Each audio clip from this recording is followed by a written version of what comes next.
ஏன்னா சமீபத்துல நீங்க ரொம்ப யதார்த்தமா நீங்க மனசுல பட்டதோ ஒரு ஃபங்க்ஷன்லயோ ஒரு விழாலயோ உங்க நெருக்கமான உங்களுக்கு பேசுறீங்க. அத ஒருத்தங்க வீடியோ எடுத்து அங்கதான் வருவேன்னு தான் தெரியுமில்ல. அதுதான் அப்ப உங்களுக்கு எப்ப தோணுச்சா என்னடா பார்த்து பேசணும் போல இனிமேல் ஏதோ இல்ல எடுக்கும் போதே தெரியும். முன்னுரை எடுக்கல, தம்பி முடிவுரை தான் எடுத்தான். இவர் போன தூக்கிட்டான்றக்கா நிப்பாட்ட முடியாதுல்ல. எனக்கு உள்ள ஒன்று வச்சுக்கிட்டு வெளியில ஒன்று பேசலாம் தெரியாது. நீங்க சொன்ன அந்த விஷயம் வந்த உடனே என் தம்பி ஃபைட் மாஸ்டர் ஃபோன் பண்ண உடனே அது யாருன்னு போன போட்டு எதுக்குடா அவன் எடுக்கும் போதே எனக்கு தெரியல. விஷ்ணு சார் ஒரு மேடையில் வந்து சூப்பர் பயங்கரமா பேசியிருப்பாரு. அதுக்கு என்னன்னா நிறைய பேர் எதிர்ப்பு தெரிவிச்சாங்க. இவர் என்ன கெட்ட வார்த்தை பேசுறாரா, இது பேசுவாரா, அமைமன் பேசுவாரான்னு. அவரோட இயல்பு அப்படிதான் பேசுவாருன்னு ஓப்பனா குரல் கொடுத்த ஒரே ஆள் நீங்க மட்டும் தான் அதே ஸ்டேஜ்ல குரல் கொடுத்தீங்க. ரொம்ப ஓப்பனா பேசுவோம், அதுதான் பிரச்சனை. ஏன்னா இவ்வளவு ஓப்பனா பேசுறேன்னு சண்டை போட்டுருக்கேன். அதுக்கும் ஓப்பனா தான் பேசுவான். அவன்கிட்ட போய் என்னத்தை பேச, அது வந்து ஒரு அன்பின் உச்சம். ரொம்ப ஆரம்ப காலத்துல குறைவான ஒரு சம்பளம் வாங்கியிருப்பீங்க. அப்புறம் அது 1000 தொட்டிருக்கோம், லட்சம் தொட்டிருக்கோம், கோடிகளை தொட்டிருப்பீங்க. நீங்க எப்படி அந்த ஃபினான்ஷியல் ஹேண்டில் ஆண்கள் பெண்கள் யார் ரொம்ப சாமர்த்தியமா பண்ணுவாங்க? என் ஒய்ஃபுக்கெல்லாம் ஒரு 10 லட்ச ரூபா கையில் கொடுத்தீங்கன்னா பயந்துடும். நான் கார் வாங்கிட்டு அடுத்த நாள் மறந்து போய் பைக்கில் போயிட்டேன். ஆமாம் மாமா கார் வாங்கிருக்கீங்க மறந்தீங்க அப்படின்னு தான் ஃபோன் பண்ணி சொன்னாங்க. நான் வந்துட்டேன் கிளம்பி சரி இன்னைக்கு தான் வந்துட்டேன்ல, ஆஃபீஸ் போயிட்டு வந்துடுறேன், நாளைக்கு பார்த்துக்குவோம் காரை. லைனா பார்த்தீங்கன்னா கட் அவுட், எல்லா சினிமாக்களுக்கும் பெரிய பெரிய கட் அவுட்டுகள் வரைவாங்க. எங்கள் அண்ணன் வந்து பெரிய பெயிண்டர். அவரு நானெல்லாம் அப்போ தான் வந்திருக்கோம் சென்னைக்கு. பெரிய 25 அடி 30 அடியில் ஒரு ஏசுநாதர் கட் அவுட் ரெடி பண்ணணும் அப்படின்னு சொல்லும்போது நான் பண்ணுறேன் அப்படின்னு சொல்லி வெளியில் பிளாட்ஃபார்மில் 3 நாள் படுத்திருந்தேன். அந்த பிளாட்ஃபார்மில் அது 50 ரூபாய் 60 ரூபாய் ஏதோ பணம் கொடுத்தாங்க. ஒரு முறை அந்த ரோடை கடந்து போகும்போதும் அந்த இடம் என் பார்வை என்ன அறியாமலே அந்த இடத்த அப்படியே ஒரு வாட்டி பார்க்கும். திடீர்னு பார்த்தா அந்த இடத்த இடித்து கட்டிக்கிட்டு இருந்தாங்க. நான் கேட்டேன், இங்கே வீடு இருக்கான்னு போய் விசாரிங்க, இங்கே வீடு வாங்குவோம். இப்போ அங்கே தான் இருக்கேன். என்னென்ன பழசை எப்போவுமே வந்து அது நம்மளை ஒரே சமநிலையில் வச்சுருக்கும்னு நினைக்கிறேன்.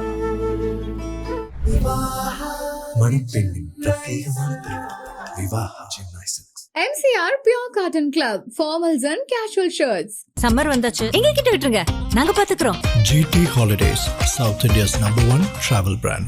முதல்ல ரொம்ப ஒரு அழகான ஒரு தமிழ் பெயர். இன்ஃபேக்ட் அந்த டீசரோட கமெண்ட்ஸோட நிறைய பார்க்க முடிஞ்சுது. கார்மேனி. சமுத்திரகனி சார், உங்களையும் தமிழையும் பிரிக்க முடியாது. உங்களுடைய அந்த லைப்ரரி டூர் எடுத்ததுல இருந்து அவ்வளோ பேர் வந்து அவ்வளோ ஆர்வமா படிப்பை பத்தி என்கிட்ட பேசினாங்க. ஏன்னா வழக்கமா எப்பவுமே கமர்ஷியலா இருக்கிற இன்டர்வியூஸ் நடுவில் அந்த மாதிரி ஒரு லைப்ரரி டூர்ன்றது நிறைய சினிமா பிரபலங்களும் பேசினாங்க. ரொம்ப சூப்பரா இருந்துச்சு, எங்க வீட்லயும் அது மாதிரி இருக்கு, நாங்களும் வைக்கணும்னு ஆசைப்படுறோம்னு சொல்லிட்டு. ஸோ நிறைய நல்ல முன்னெடுப்புக்கு நீங்க ஒரு பெரிய முன்னுதாரணமா இருக்கீங்க. திருவண்ணாமலையில ஒரு ஹோட்டல் போனேன். ஒரு ஹோட்டல் போயிருந்தப்போ சைடில் ஒரு சின்ன ஒரு ரேக் வச்சு புத்தகம் வச்சுருந்தாங்க. என்னப்பா அப்படின்னா, உங்கள் இன்டர்வியூ பார்த்தோம்ல, யாராவது வெயிட் பண்ணுறவங்க படிக்கட்டுமேன்னு நாங்கள் ஒரு குட்டியாக ஒரு 50 புத்தகத்தை வாங்கி வச்சுருக்கோம் அப்படின்னாங்க. இதுதானே சந்தோஷம், வேற என்ன இருக்கு? ஏன்னா நீங்க அந்த இன்டர்வியூ முடிச்சோன்னே சார் வந்து எங்களுக்கு ஒரு புத்தகம் கிஃப்ட் பண்ணாரு. அந்த புத்தகத்தை தான் நான் அவ்வளோ ஆர்வம், எனக்கு அறம் ஜெயமோகன் சாரோட அறம் பண்ணாரு.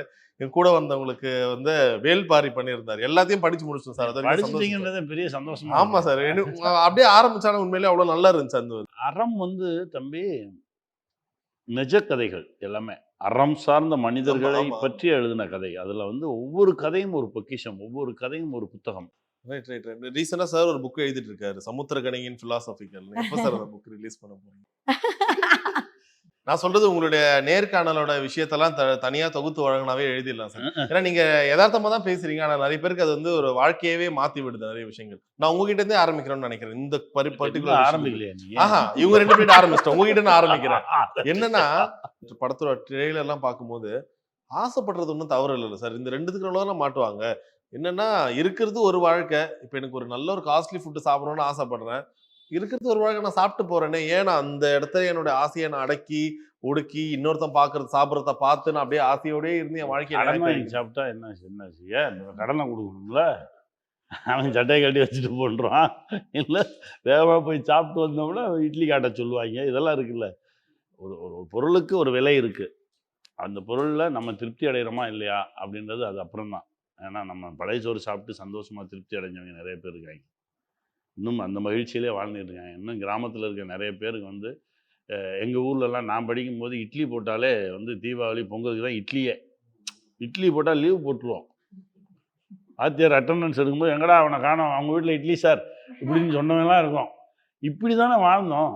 இப்போ இது எல்லாமே இப்போ நம்ம எப்படி வாழணுன்றதை நம்மளை சுற்றி இருக்கவன் முடிவு பண்ணுற இடத்துல வந்து நிற்கிறோம். இப்போ நீங்கள் ட்ரை பண்ணி பாருங்களேன், அப்படிலாம் மெசேஜ் போடுவாங்க. நீங்கள் இங்கே நான் போய் சாப்பிட்டேன், நீ ட்ரை பண்ணி பாருங்க. நீ சாப்பிட்டடா, உன்கிட்ட காசு இருக்கு. எதையும் ப்ரூவ் பண்றதுக்காக பண்ணணுன்ற ஒரு இது கிடையாது. சார் நீங்களே சொல்லுங்க. கண்டிப்பா எனக்கு தெரிஞ்ச லாக்டவுனுக்கு அப்புறம் ஒரு இண்டெக்ஸ் எடுத்து பார்த்தா அதுல என்ன சொல்றாங்கன்னா, மக்கள் இந்த கடைசி 5 வருஷத்துல நிறைய செலவு பண்ண தயாராயிட்டாங்க. எனக்கு வந்து ஒரு கம்ஃபர்ட் ஒன்று வேணும், ஒரு சொஃபிஸ்டிகேட்டட் லைஃப் வேணும், எனக்கு எல்லாத்தையும் ஈஸி ஆக்கி கொடு. அதனாலதான் இப்ப நிறைய இந்த ஒரு டெலிவரி ஆப்ஸ்லாம் வந்தது. நம்ம ஒரு 10 வருஷத்துக்கு முன்னாடி நினைச்சு பார்த்துருவோமா, பிஸ்கெட் எனக்கு வீட்டுக்கு எடுத்துன்னு தந்துருவான், ₹1 பொருள் எனக்கு வீட்டுக்கு எடுத்து என்ன நான் எதிர்க்கல போய் வாங்கிக்க மாட்டேனான்னு சொல்லியிருப்போம். இப்போ எந்திரிச்சு நடக்காம இருக்கிறதுக்கு வேலையை பார்த்துருக்கீங்க, எல்லாம் நோயாளியா இருக்கீங்க. முதல்ல வீட்டுக்குள்ள முதல்ல குக்கர் வந்த உடனே தான் பெண்களுக்கு பிரச்சனை வர ஆரம்பிச்சிச்சு. குக்கரு இந்த விஷயங்கள் பெண்கள் வேலை செய்யற விஷயங்கள்லாம் ஈஸி ஆனதுனால தான் பொம்பளை பிள்ளைங்க பாவம் குனிஞ்சா எந்திரிக்க முடியல, நிமிந்தா நிக்க முடியலன்னு மாறி அந்த ஒரு இப்போ நமக்கும் அடுத்து கம்ஃபர்ட் வந்துருச்சு. கம்ஃபர்ட் எதிர்பார்க்கறாங்க. கம்ஃபர்ட்னாலே வியாதியா வாங்குறோம்னு அர்த்தம். இப்போ வீட்டுக்குள்ளேயே நீங்கள் எல்லாத்தையும் ஃபோன் பண்ணி வர சொல்லி எல்லாத்தையும் சாப்பிட்டு வீட்டுக்குள்ளேயே இருந்தீங்கன்னா அப்புறம் எந்திரி எப்போ நடப்பீங்க? படிக்கட்டில் கூட இறங்காமல் வீட்டுக்குள்ளேயே உட்காந்தா எப்படி? அதுதானே இப்போ சூழல். ஒன்று எவ்வளவு தூரம் ஈஸி ஆக்குறாங்களோ. ஒன்றும் இல்லை, நம்ம ஒரு நாள் ஒரு டாக்டர், நம்ம டாக்டர் சொக்கலிங்கம் ஐயா, இருதய டாக்டர் இருக்கார்ல, அவரோட நான் போகிறேன் ஒரு ஹாஸ்பிட்டலுக்கு. அவரோட போகிறேன். 8வது மாடியில் அவருடைய அறை. அவர் வா படியில் போகலாம் அப்படின்னு சொல்லி படியில் கூப்பிட்டு போகிறார். இன்னொருத்தர் ஓடி வந்து சொல்கிறார், சார் லிஃப்ட்டில் போகலாம் சார். இல்லைப்பா நான் படியிலே போய்க்கிறேன். இல்லை லிஃப்ட்டில் போனால் வேகமாக போயிடலாம் சார். ஆமாடா வேகமாக தான் போயிடலாம், நான் கொஞ்சம் மெதுவாக போகலான்னு நினைக்கிறேன், விட்டுரு அப்படின்னாரு. எனக்கு இன்னும் அது நினைவில் இருக்குது. நிறைய வாய்ப்பு கிடைக்கும் போதெல்லாம் நான் படிக்கட்டில் ஏறி தான் போவேன். சரி சரி. என்னன்னா நீங்கள் எதையுமே பயன்படுத்தாமல் நீங்கள் உடம்புக்கு எந்த வேலையுமே கொடுக்காம நீங்கள் இருந்தீங்கன்னா தான் இங்கே சிக்கல். அது வந்து நம்மளை சுற்றி நடக்கிற சதியாக தான் நான் பார்க்குறேன். இப்போ நீங்கள் வந்து சௌரியம் அப்படின்றது ரொம்ப அத்தியாவசிய தேவைக்கு அந்த சௌரியத்தை பயன்படுத்திக்கிட்டா ஓகே. எல்லாத்துக்குமே சௌரியங்களை பயன்படுத்தும் போது நம்மை சுற்றி நடக்கக்கூடிய ஒரு சதி. நம்ம வந்து ரொம்ப சீக்கிரமா ஒரு பிரச்சனையிலையோ உடம்பு சரியில்லாமலோ எதுக்குள்ளேயோ இப்போ விழப்போறோம் அப்படின்றது தான் இதெல்லாம் கவனிக்குது. அப்படிதான் நான் நினைக்கிறேன். சமுத்திரகனி சார் நீங்க சொல்லுங்க. நீங்க ரொம்ப ஆரம்ப காலத்துல குறைவான ஒரு சம்பளம் வாங்கியிருப்பீங்க. அப்புறம் அது 1000 தொட்டிருக்கும், லட்சம் தொட்டிருக்கும், கோடிகளை தொட்டிருப்பீங்க. நீங்க எப்படி அந்த ஃபினான்ஷியல் ஹேண்டில் ஆண்கள் பெண்கள் யார் ரொம்ப சாமர்த்தியமா பண்ணுவாங்க? அப்படியெல்லாம் ஒன்றுமே இல்லை. என் ஃபேமிலியை பொறுத்த வரைக்கும் அவங்க பாட்டுக்கு எப்பவுமே அந்த எளிமையான ஒரு லைஃப் தான். அவங்க அப்படிதான் இருப்பாங்க. எல்லாமே அங்கதான் இருக்கணும். சரி. எதையும் ஏதாச்சும் ஒரு எக்ஸாம்பிளோட சொல்லுங்களேன். அது ஆண் ஹேண்டில் பண்ணா எப்படி ஹேண்டில் பண்ணுவான், பெண் ஹேண்டில் பண்ணா எப்படி செட் பண்ணுவாங்க? என் ஒய்ஃபுக்கெல்லாம் ஒரு 10 லட்ச ரூபா கையில் கொடுத்தீங்கன்னா பயந்துரும். ஐயோ இது இவ்வளவு பணத்தை நான் வச்சு என்ன செய்ய அப்படின்னு. அது பாவம். அது அந்த மாதிரி ஒரு மனைவி தான். எளிமையாக தான் இருப்பாங்க. ரொம்ப வந்து அதிகமாக இப்போ நம்மக்கிட்ட இருக்குது. நான் கார் வாங்கிட்டு அடுத்த நாள் மறந்து போய் பைக்கில் போயிட்டேன். ஆமாம், மாமா கார் வாங்கியிருக்கீங்க மறந்தீங்க அப்படின்னு தான் ஃபோன் பண்ணி சொன்னாங்க. நான் வந்துட்டேன் கிளம்பி சரி இன்றைக்கி தான் வந்துட்டேன்ல, ஆஃபீஸ் போயிட்டு வந்துடுறேன், நாளைக்கு பார்த்துக்குவோம் காரை. அவ்வளோதான். அது வந்து என்னவோ நடந்துருச்சு, அதுவாக நடந்துச்சு. இன்னும் என் வாழ்க்கையில் எல்லாமே அதுவாக நடந்தது தான். எனக்கு வீடு வாங்கினதாக இருக்கட்டும், இதாக இருக்கட்டும், எல்லாமே தானாக அதுவாக அப்படியே நடக்கும். நான் இப்போ வாங்கியிருக்க வீடு கூட ரொம்ப ஒரு மாதிரியான ஒரு பெரிய சென்டிமெண்ட் அது. நம்ம 93, 94 அப்போல்லாம் கட் அவுட்டு தான் வந்து வரைவாங்க. அது வந்து எங்கன்னா நம்ம அருணாச்சலம் ரோட்டில் லைனாக பார்த்தீங்கன்னா கட் அவுட்டு. எல்லா சினிமாக்களுக்கும் பெரிய பெரிய கட் அவுட்டுகள் வரைவாங்க. எங்கள் அண்ணன் ஒருத்தன் பாண்டியன்னு சொல்லிட்டு, எங்கள் அண்ணன் வந்து பெரிய பெயிண்டர், ஊர்லேயே வந்து பெயிண்டர். அவர் நானெல்லாம் அப்போ தான் வந்திருக்கோம் சென்னைக்கு. என்ன செய்யன்னே தெரியல. இப்போ அவர் சொல்கிறாரு, என்ன இந்த கட் அவுட் வரைகிறாங்களா, நம்ம போய் கேட்போம் அப்படின்னு நானும் அவரும் போய் கேட்குறோம். கேட்டோடனே ஒரு இயேசுநாதர் வரைகிறது, இப்படி கையை நீட்டி ஒரு இயேசுநாதர் பெரிய 25 அடி 30 அடியில் ஒரு இயேசுநாதர் கட் அவுட் ரெடி பண்ணணும் அப்படின்னு சொல்லும்போது நான் பண்ணுறேன் அப்படின்னு சொல்லி அவர் கொடுத்துட்டாங்க. அவர் கொடுத்துட்டா இப்போ இயேசுநாதர் ஒரு நாள் பூரா வரைஞ்சா கால் வரைக்கும், இடுப்புலேருந்து கால் மட்டும் வரைஞ்சிருக்கும். இயேசுநாதர் வந்து இப்போ காவலுக்கு யார் இருக்கிறது? ராத்திரி 9 மணி ஆயிடுச்சு.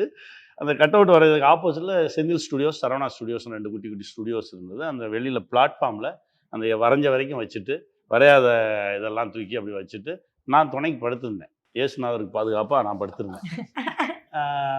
3 நாள் படுத்திருந்தேன் அந்த பிளாட்ஃபார்மில். 3 நாள் படுத்திருந்து கடைசி இயேசுநாதரை வரைஞ்சி கொடுத்துட்டு அதுக்கு 50 ரூபாய் 60 ரூபாய் ஏதோ பணம் கொடுத்தாங்க. வாங்கிக்கிட்டு கிளம்பியாச்சு. இப்போ எல்லாம் வந்து ஒரு மாதிரி எல்லாம் வந்ததுக்கு போய் ஒவ்வொரு முறை அந்த ரோடை கடந்து போகும்போதும் அந்த இடம் என் பார்வை என்ன அறியாமலே அந்த இடத்த அப்படியே ஒரு வாட்டி பார்க்கும். அப்போ வந்து அரசு பூங்கா ஒன்று வச்சுருக்காங்க, அம்மா உணவகம் இருக்குது. எப்போ கிராஸ் பண்ணாலும் அப்படியே கண் அங்கே போகும். அது என்ன முதல்ல நம்ம படுத்து தூங்கின இடம் இல்லையா, அந்த பிளாட்ஃபார்ம் அந்த அந்த பிளாட்ஃபார்ம் அப்படியே பார்த்துட்டு போவேன். திடீர்னு பார்த்தா அந்த இடத்த இடித்து கட்டிக்கிட்டு இருந்தாங்க. நான் கேட்டேன், இங்கே வீடு இருக்கான்னு போய் விசாரிங்க, எனக்கு இங்கே வீடு வாங்குவோம். ஏன்னா வீட்டுக்குள்ளே போகும்போது நம்ம இதை பார்த்துட்டு போகணும். அங்கே தான் என் பிள்ளைங்களுக்கு எங்கள் பசங்களே இங்கே தானேப்பா ஆமாடா ஆமாடா இப்போ அங்கே தான் இருக்கேன்.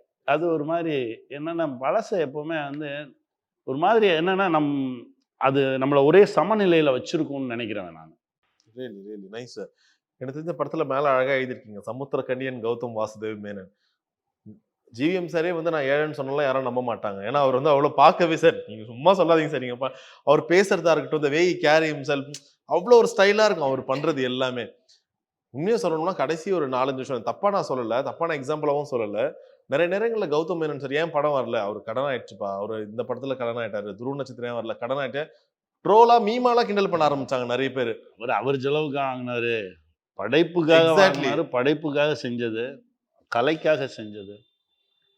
வருவார், கண்டிப்பா வருவார், எந்த ஆச்சரியமும் இல்லை, எந்த தயக்கமும் இல்லை.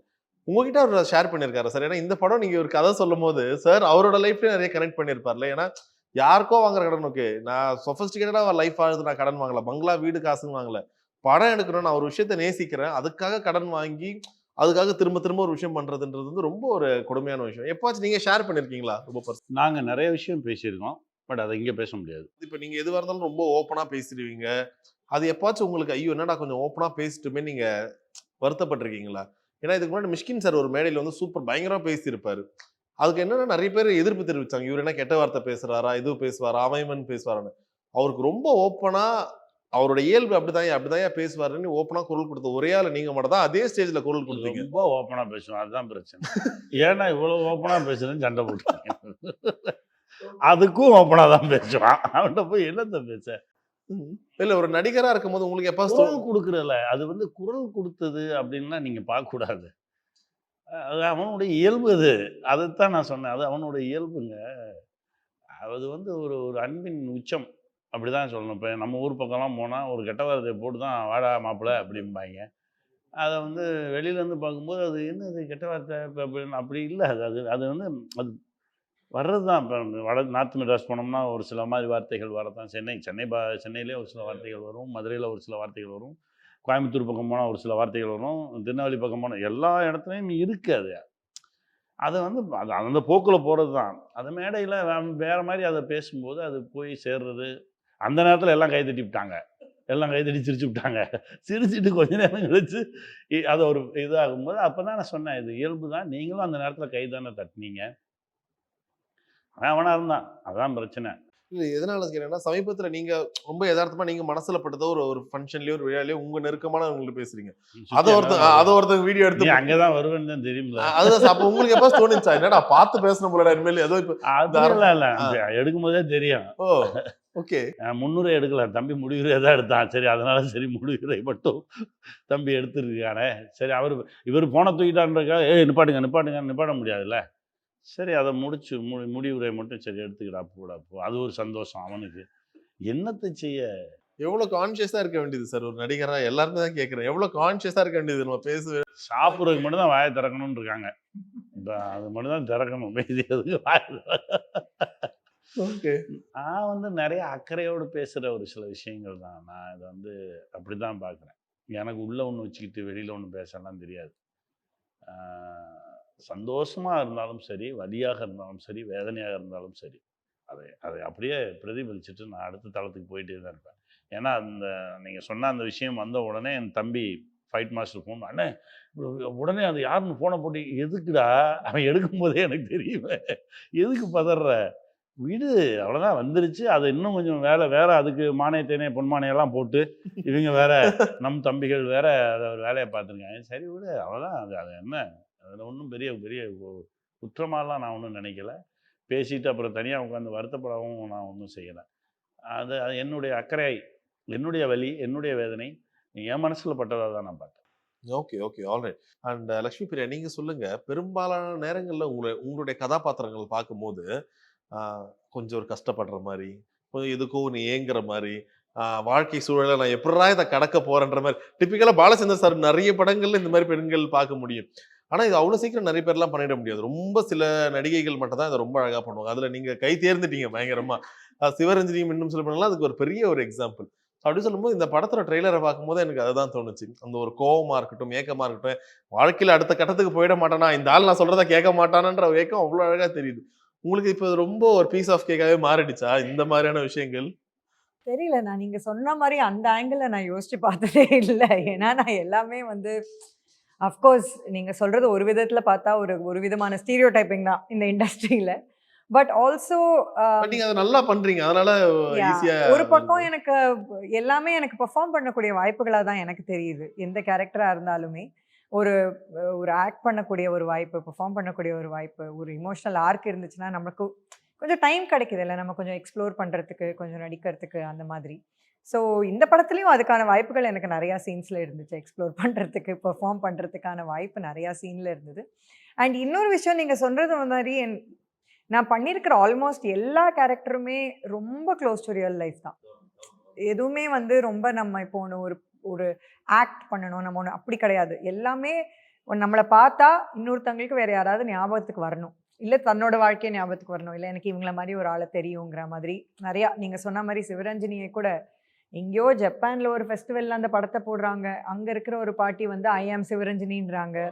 ஸோ அந்த அளவுக்கு ஒரு மாதிரி மக்களோட ரிலேட்டபிள். ஸோ அது நான் பண்ண ரிலேட்டபிள் கேரக்டர்ஸ்லேயே எனக்கு தெரிஞ்சு இது ரொம்ப ரிலேட்டபிளான கேரக்டர். எனக்கு தெரிஞ்சு இது நிறையா பேர் வந்து அவங்களுக்கு தெரிஞ்ச வாழ்க்கை. இது எல்லா வீட்லயும் இருக்காங்க, புதுசா எதுவும் இல்லை. இது அவங்களுக்கு தெரிஞ்ச வாழ்க்கை, அவங்களுக்கு தெரிந்த ஒரு மனிதர். அந்த மாதிரி தான் இந்த கேரக்டர், சாந்திங்கிற இந்த கேரக்டர் இந்த படம். எப்படி இருந்துச்சு அவர் கூட அதை நடிக்கிறது? ஏன்னா அவரோட குரலா இருக்கட்டும், டைரக்டர் கௌதம் மேனன் சார் வேற. உங்களுக்கு எப்படி இருந்துச்சு அவரை டைரக்ட் பண்றது? இல்லை நான் எல்லார்ட்டையும் சொல்றது என்னன்னா, இதுல நான் டைரக்ட் பண்ணேன் அப்படின்றது வந்து சொல்ல முடியாது. ஏன்னா வந்து சார் இண்டஸ்ட்ரியில் வந்து இந்த வருஷத்தோட கனி சார் வந்து 30 இயர்ஸ் ஆகுது, ஜிவிஎம் சார் 25 இயர்ஸ் ஆகுது, மேம் ஒரு 10 இயர்ஸாக ஆல்ரெடி இருக்காங்க, அபிநயா மேம் 15 இயர்ஸ் 16 இயர்ஸ்க்கு மேலே இருக்காங்க. ஸோ அவங்களுக்கு படித்ததுக்கு அப்புறமா என்ன பர்ஃபார்ம் பண்ண போகிறோம் என்ன ஏதுன்றது சொல்லணும். ஸோ இது வந்து ரொம்ப இதை விட ஒரு கன்வீனியன்ஸ் இருக்க முடியாது. ஆக்சுவலாக நீங்கள் வந்து புது நடிகர்களை வச்சு பண்ணும்போது எப்படி இருக்குன்றது எனக்கு தெரியாது. இந்த படத்தில் பொறுத்த வரைக்கும் அது ரொம்ப ஒரு ப்ளசண்டான எக்ஸ்பீரியன்ஸ். ஏன்னா நான் ஜஸ்ட்டு வேடிக்கை பார்த்தா போதும், அவ்வளோதான். Okay okay. எனக்கு தெரிஞ்சு இந்த படத்தோட பாடல் நிறைய மாண்டேஜ் எடுக்க வேண்டியது இருக்கும்னு நினைக்கிறேன். நீங்கள் மேபி எடுத்துருக்கலாம். ஏன்னா நிறைய சூழல் இது டான்ஸ் ஆடி 4 பேர் வச்சு டான்ஸ் ஆடுற படமும் இல்லை. ஸோ அப்படி சொல்லும்போது எவ்வளோ அழகாக நீங்கள் ஏதாச்சும் ஒன்று எதிர்பார்த்துருப்பீங்களா இந்த ஒரு மாண்டேஜ்? உங்களை ரொம்ப மனசுக்கு ஒரு டைரக்டராக நிறைவு செஞ்ச ஒரு மாண்டேஜ்னா என்ன சார் நீங்கள் எடுத்தது இல்லை? மாண்டேஜ்னா இது நார்த் மெட்ராஸ்ல எடுத்தீங்களா, அந்த பக்கம் எடுத்தீங்களா? எண்ணூர் சைடில் இல்லை, எல்லா இடத்துலையுமே அவங்க அந்த என்ன வேணுன்றது. இப்போ ஒரு எக்ஸாம்பிளுக்கு அந்த பைக் போகிறாங்க இல்லையா, அந்த பையனோட இயல்பா அவன் இருக்கான், காற்று வருது நான் சந்தோஷமா இருக்கேன்றது. ஆனால் அந்த அம்மாவுக்கு ஒரு கவலை இருக்குது. கையை அவங்க போகிறது வந்து ஒரு பரந்த விண்வெளியில் போகிற மாதிரி தான், யாருமே பக்கத்தில் டிராஃபிக்கோ எதுவுமே கிடையாது. ஆனால் அவங்க வந்து அதில் பையனுக்கு அடிப்படக்கூடாதுன்னு ஒரு கண்டிப்பாக கை வந்து உள்ளே வைகின்ற ஒரு இதில் இருக்காங்க. ரெண்டுத்துக்கும் நடுவில் செல்வம் மாட்டிகிட்டு இருக்கு. இது அவங்கவுங்க அந்தந்த இடத்துல அந்தந்த கேரக்டரா இருந்தாலே அதுக்கான சூழல் அங்கங்க நடக்குது. இது எனக்கு ரொம்ப பிடிச்ச இது எக்ஸாக்டா இந்த மாண்டேஜா நீங்க எடுத்தீங்களா இல்ல பாடல்ல ஒரு இதுவா கேக்குறது போஸ்டருக்காக கேக்குறேன். இது போஸ்டருக்காக எடுத்துப்பட்ட போட்டோவா இது? இல்ல, இது படத்துல மாண்டாஜ்ல வர ஒரு மொமெண்ட் தான். Okay okay. அடடா சாங்ல வர நேச்சுரலா நடக்கிற ஒரு மொமெண்ட் தான். இது ஒன்றும் பிளான் பண்ணிட்டுலாம் பண்றது இல்ல. கரெக்டா அவ்வளவு இதுவா சொல்றேன். இது போஸ்டர் கிட்டத்தட்ட போஸ்டருக்காக எடுத்தவா அவ்வளவு அழகா அமைஞ்சிருக்கு. சரி, உங்களுக்கு எவ்வளவு ஒரு நிறைவா இருக்கு? ஏன்னா நிறைய நேரங்கள் என்ன ஆயிடும், இந்த மாதிரி ரொம்ப நல்ல படங்கள் வந்து எப்படி வந்துட்டாங்கல்ல சார், உங்க சைடுல இருந்து ஒரு எக்ஸ்பிளனேஷன் அவ்வளவுதான் சார். இல்லன்னா அதுக்கு அப்படியே ஒரு முடிவு எக்ஸ்பிளனேஷன் அவ்வளவு இல்ல. இந்த மாதிரி சமுத்திரக்கனி இப்படி பேசினாரா இவருக்கு, அந்த மாதிரில அதுக்காக தான், வேற ஒண்ணும் இல்ல. மேம், நிறைய நேரங்கள்ல நீங்க நடிக்கக்கூடிய படங்கள் வந்து லைக் ஒரு ஆர்ட் ரீதியா பயங்கரமா இருக்கும், விஷுவலா இருக்கும். ஆனா சில நேரங்கள்ல வந்து பிசினஸா அது படங்கள் முன்ன பின்ன இருக்கும். உங்களுக்கு எப்பாச்சும் அது வருத்தமா இருந்திருக்கா? என்னடா நல்ல படம்ன்றாங்க, பாக்குறவங்களாம் கை தட்டுறாங்க, நேஷனல் அவார்டு கொடுக்குறீங்க, ஆனா அது கமர்ஷியலா வெற்றி கொஞ்சம் முன்ன பின்ன இருக்கும்போது அது உங்களுக்கு வருத்தத்தை கொடுத்துருக்கா?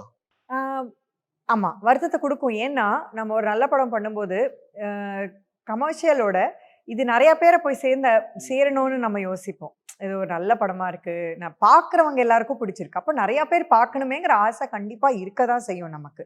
அந்த மாதிரி நிறையா படங்கள் வந்திருக்கு.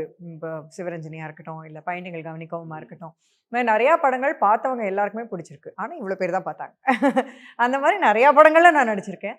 பட் எல்லா படத்துலையும் அந்த ஆசை கண்டிப்பா இருக்கும். இது வந்து நிறையா பேருக்கு போய் சேரணும். ஏன்னா அது அந்த மாதிரி ஒரு படம் தான் கார்மேனி செல்வம். எனக்கு ரொம்ப பிடிச்சது. இது பார்க்குறவங்க எல்லாருக்கும் பிடிக்கும். ஆனால் நிறைய பேர் பார்க்கணுங்கிற ஆசை எனக்கு. சார் நீங்களும் இதுக்கு விதிவிலக்கு இல்லை. ஆண் தேவதையா இருக்கட்டும், வெள்ளை யானையா இருக்கட்டும், நல்ல கருத்தா இந்த மனுஷன் சொல்லிட்டே இருக்காரு. எவனா பாரு இதெல்லாம் பார்க்க வரானன்ற மாதிரி ரொம்ப ஆண் தேவதையெல்லாம் அவ்வளவு அருமையான ஒரு படம் தாமிரா எல்லா சார். மனசுமே ஒரு வெற்றிக்காக தான் இயங்கும், இல்லைன்னுலாம் சொல்ல முடியாது. இந்த வெற்றி, அந்த கைத்தட்டல் தான் எல்லாத்தையுமே அடுத்த தளத்துக்கு இயக்கும். நான் அதை நிறைய பார்த்துருக்கேன். அதனால எனக்கு அதில் எந்த குறையும் இல்லை, நிறைய பார்த்துருக்கேன். ஆனால் இந்த மாதிரி படைப்புகள் பண்ணும்போது நீ சொல்கிற ஆண் தேவதையெல்லாம் வந்து மிகப்பெரிய ஒரு வீச்சாக இருக்கணும் அப்படின்றது தான் என்னுடைய ஆசை. ஆனால் விதைச்சிட்டோம். ஆனால் இன்றைக்கும் ஆண் தேவதையை போகிற இடத்துலலாம் பேசிகிட்டே இருக்காங்கன்றது என்னென்னா, இப்போ கவனிக்கலையே அப்படின்றதுக்காக நம்ம வருந்தி பிரயோஜனமே இல்லை. ஆனால் நம்ம விதைச்சது நல்ல விதையான்றது தான். விதைச்சிட்டோம். என்னென்னா, மணிரத்னம் சார் ஒரு இன்டர்வியூவில் சொல்லியிருந்தாங்க, ரோஜா படத்துக்கு ஒரு டப்பிங் வந்து பாத்ரூம்குள்ளே ஒரு சீன் இருக்கும். அந்த டப்பிங் பண்ணுறதுக்காக வந்து ரொம்ப மெனக்கெட்டு அந்த ஹாலோவோட பண்ணோம். படம் ரிலீஸ் ஆனதுக்கப்புறம் யாராவது வந்து சொல்லுவாங்க அதை பற்றி, யாராவது வந்து அப்படின்னு நான் நினச்சேன். அதுக்கப்புறம் நான் மறந்துட்டேன், யாருமே அதை பற்றி பேசலை. 15 வருஷம் கழித்து வெளிநாட்டுக்கு ஏதோ பயணத்தில் இருக்கும்போது ஒருத்தர் வந்து என் பக்கத்தில் உட்காந்து அந்த ஒரு காட்சியை பற்றி மட்டுமே அவ்வளவு சிலாகிச்சு பேசினார் அப்படின்னாரு. அதே மாதிரி என் குருநாதர் சொல்லுவார், யாருமே நம்மளை கவனிக்கலையேன்னு மட்டும் நினச்சிடாத, எங்கோ ஒருத்தன் உன்னை பார்த்துக்கிட்டே இருப்பான், அவனுக்காக நீ உண்மையாக உழைச்சிரு அப்படிம்பார். இதை தான் இப்போ வரைக்கும் செஞ்சுக்கிட்டே இருக்கும். என்னென்னா, ஓடுது ஓடல அப்படின்றத ஒரு பக்கமாக இருந்தாலும் இது ஓடி இருக்கணுமே அப்படின்ற ஒரு ஆதங்கம் இருக்கும், இது பெருசாக போய் சேர்ந்துருக்கணுமே அப்படின்றது இருக்கும். ஆனால் இவர்கள் சொல்லாததை ஒன்று சொல்லியிருக்கோம் அப்படின்ற ஒரு கர்வமும் இருக்கும். எக்ஸலன்ட் சார், ரொம்ப அழகாக சொன்னீங்க. படத்தோட டீசர் ட்ரெய்லர் ரெண்டுமே அவ்வளோ அற்புதமாக இருந்துச்சு. படம் டைட்டில் இருக்க செல்வம் பாக்ஸ் ஆஃபீஸ்லேயும் உங்களுக்கு கிடைக்கிட்டோம். உங்கள் நேரத்துக்கு மிகப்பெரிய நன்றி, வாழ்த்துக்கள் சார். தேங்க்யூ. மகிழ்ச்சி தம்பி.